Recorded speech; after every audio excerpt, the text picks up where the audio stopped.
ತೆಂಗಿನಕಾಯಿ ತುರಿ, ಸ್ವಲ್ಪ 1 ಸ್ಪೂನು ಉದ್ದಿನಬೇಳೆ, ರುಚಿಗೆ ತಕ್ಕಷ್ಟು ಉಪ್ಪು, 2 ಸ್ಪೂನು ಸಕ್ಕರೆ, 1 ಚಿಟಿಕೆ ಅರಿಶಿನ ಹುಡಿ, 1 ಸಣ್ಣದ ಮೆಣಸು.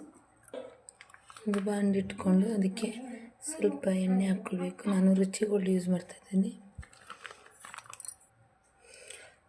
ಎಣ್ಣೆ ಸ್ವಲ್ಪ ಬಿಸಿ ಇದ್ದು ಆವಾಗ ಸ್ವಲ್ಪ ಉದ್ದಿನಬೇಳೆ ಹಾಕ್ಕೊಳ್ಳೋ.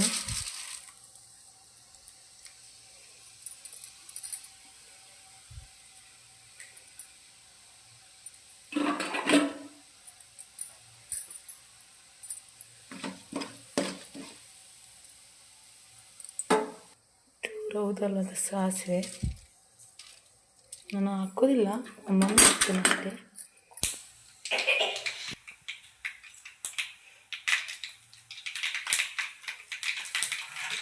ಒಗ್ಗರಣೆ ಸೊಪ್ಪಿಲ್ಲ, ಅದರಿಂದಾಗಿ ಈರುಳ್ಳಿ ಹಾಕ್ಕೊಳ್ತಿದ್ದೀನಿ. ಇಲ್ಲಾಂದರೆ ಒಗ್ಗರಣೆ ಸೊಪ್ಪು ಹಾಕ್ಕೊಂಡು ಇನ್ನೂ ಸಹ ಟೇಸ್ಟ್ ಆಗ್ತದೆ. ಸ್ವಲ್ಪ ಒಗ್ಗರಣೆ ಸೊಪ್ಪಿಲ್ಲ ಕಾರಣ ಸಿಂಪಲಾಗಿ ಮಾಡ್ತಾ ಇದ್ದೇನೆ.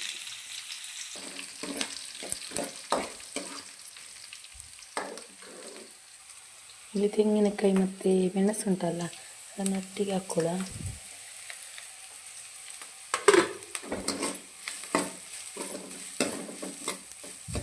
ಸ್ವಲ್ಪ ಎಣ್ಣೆಯಲ್ಲಿ ಹುರ್ಕೊಳ್ಳ.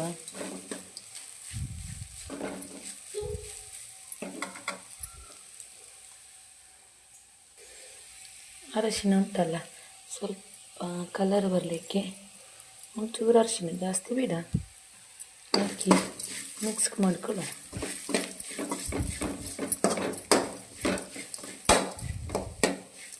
ಅರಶಿನ ಸ್ಮೆಲ್ ಹೋಗೋ ತನಕ ಸ್ವಲ್ಪ ಹುರ್ಕೊಳ್ಳುವ. ಹಾಗೆ ಸ್ವಲ್ಪ ರುಚಿಗೆ ತಕ್ಕಷ್ಟು ಉಪ್ಪು,